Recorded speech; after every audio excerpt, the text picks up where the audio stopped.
Good morning, class. We are discussing the third chapter's periodic classification, periodicity in element.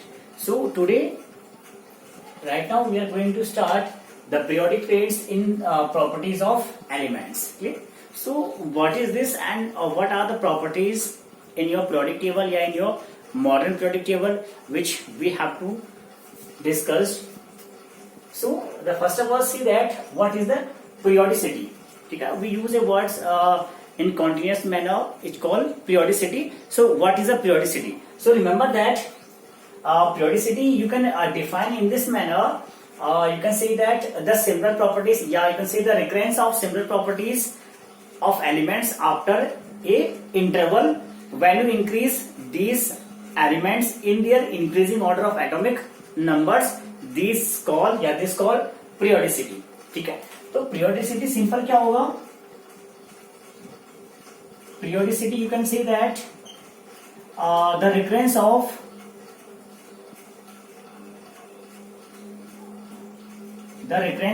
similar properties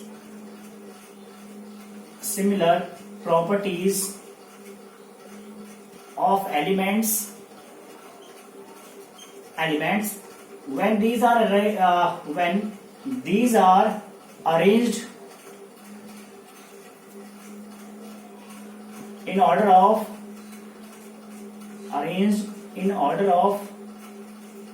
their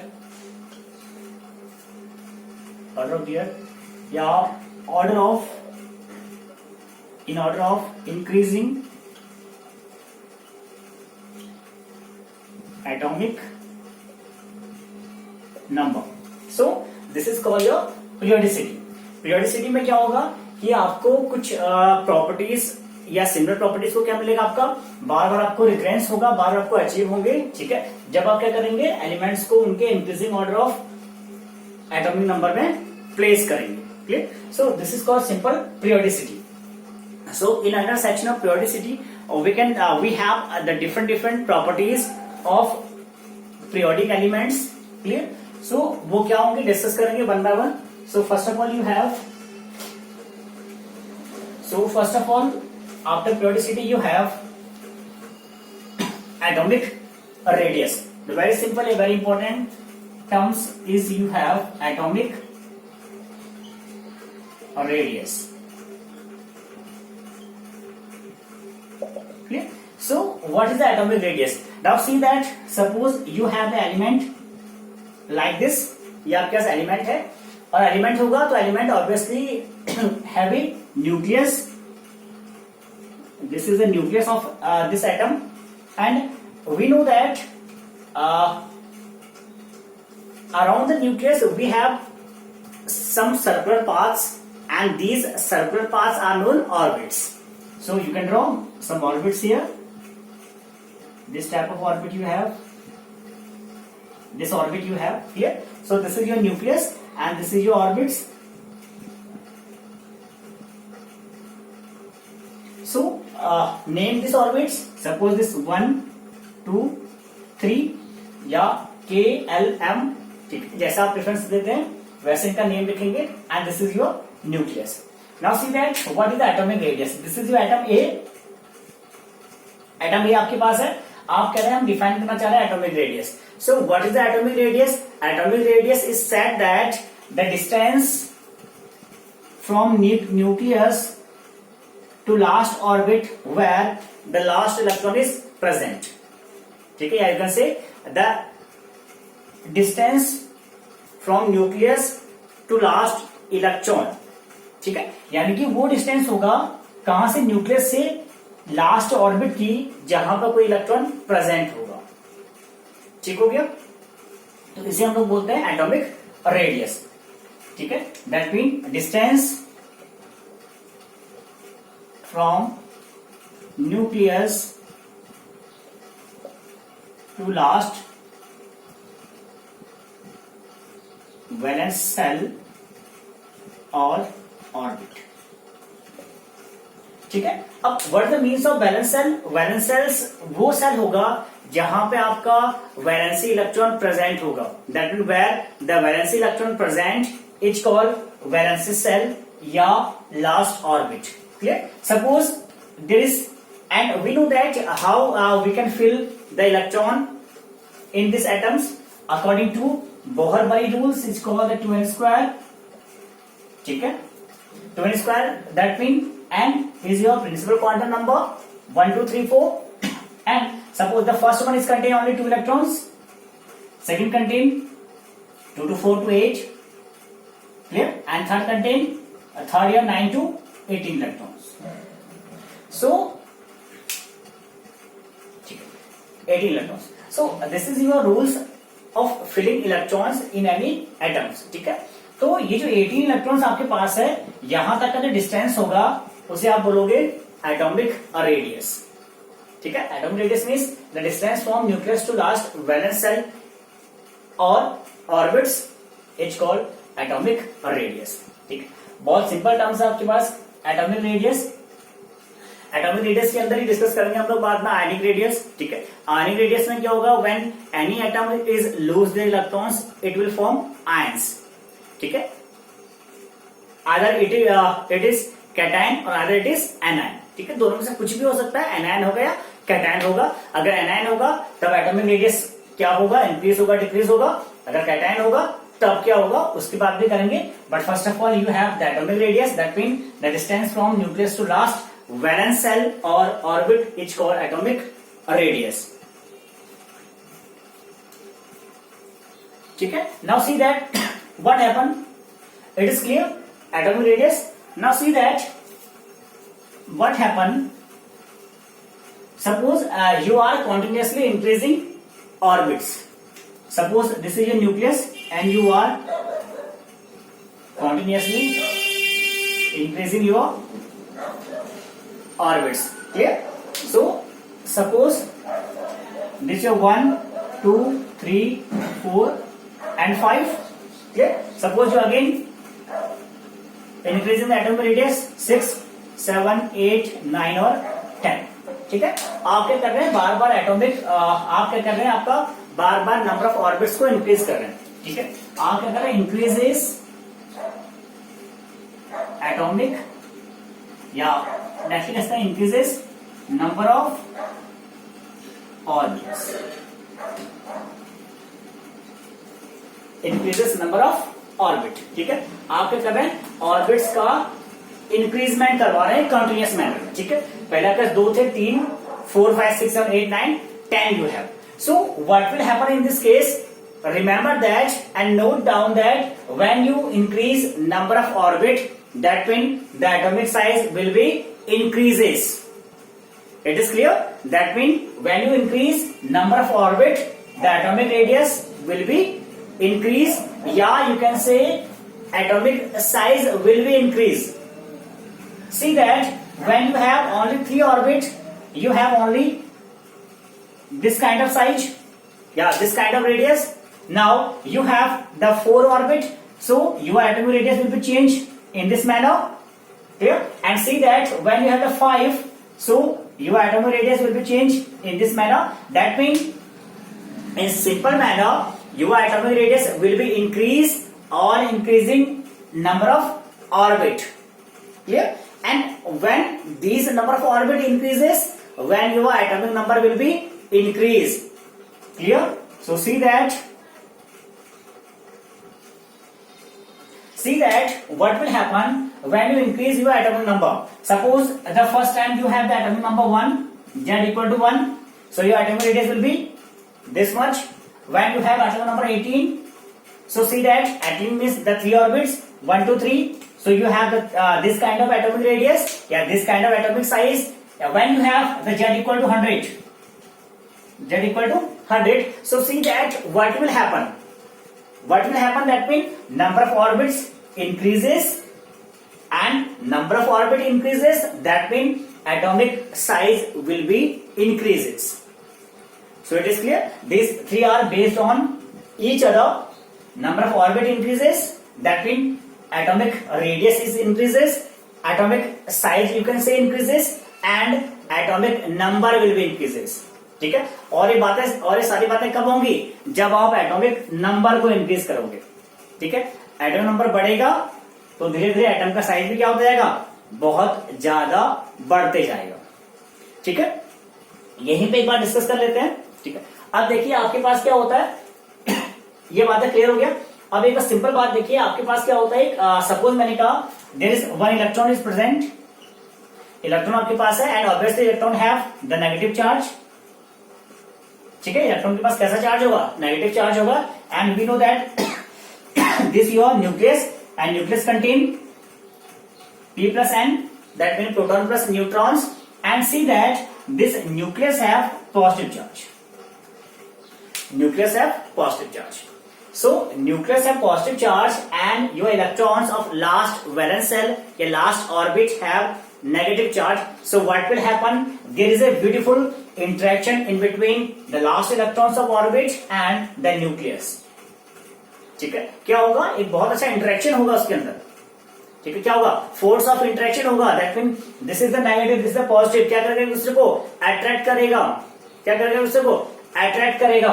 और कभी कभी attract करने के उसमें क्या हो जाएगा, this negative charge will fall down in the positive charge and your nucleus will be finish. So ये सारी बातें कहां डिस्कस किया था, in the Rutherford atomic model के अंदर। ठीक है, जहां रदरफोर्ड साहब ये बोल गए कि क्या हो सकता है, आपका इलेक्ट्रॉन जो नेगेटिव चार्ज का है, बहुत अच्छा इंटरेक्शन इसके अंदर है, इंटरेक्शन इसके अंदर है, तो क्या करेगा, कभी ना कभी घूम घूम के कहां गिर जाएगा, इस पॉजिटिव चार्ज के अंदर घूम जाएगा। क्योंकि क्या करेगा, पॉजिटिव चार्ज अट्रैक्ट करेगा नेगेटिव चार्ज को एंड नेगेटिव चार्ज अट्रैक्ट करेगा पॉजिटिव चार्ज। सो इस केस में क्या होता था, वहां पे जो इसका डिमेरिट काम हम लोगों ने, डिमेरिट में क्या हुआ कि इस एटम का जो न्यूक्लियस हो गया वो क्या हो गया, फिनिश हो गया। That mean the existence of atom will be zero, या the stability of atom will be zero according to Rutherford. और ये क्या था, इनका डिमेरिट भी था उस टाइम पर।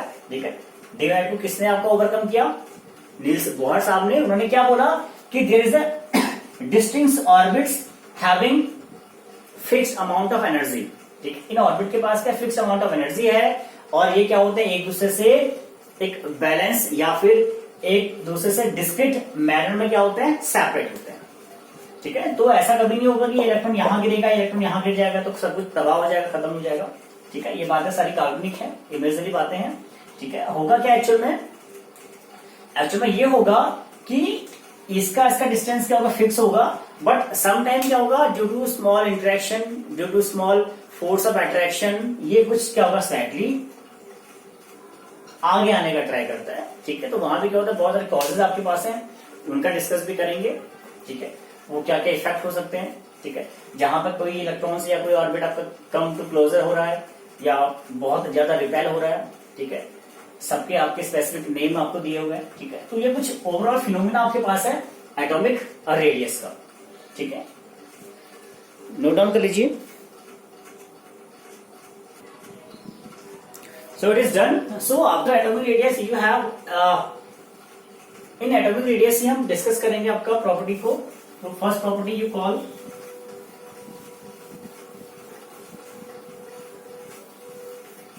first property you call effective nuclear charge.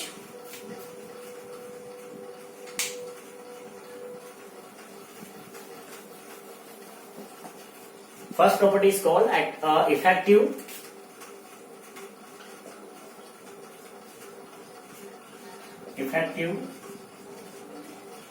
nuclear charge.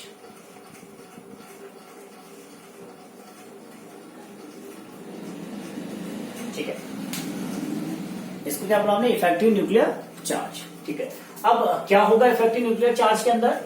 ठीक है, देखिए एक इजीली समझ लेते हैं इसे कि क्या हो सकता है। देखिए आपके पास ये ऑर्बिट है, ये आपका न्यूक्लियस था, ये आपके ऑर्बिट्स हैं। ठीक है, एंड इन ऑर्बिट्स में क्या आपके इलेक्ट्रॉन्स है, ऑर्बिट्स में क्या है, इलेक्ट्रॉन आपके पास है। ठीक है, सो इलेक्ट्रॉन्स क्या करेगा, देखिए जो इलेक्ट्रॉन्स काफी क्लोजर होगा न्यूक्लियस के, उसके पास एक बहुत ज्यादा इफेक्टिव न्यूक्लियर चार्ज होगा। ठीक है, या कह सकते हैं कि उसके पास एक बहुत अच्छा फोर्स ऑफ अट्रैक्शन होगा।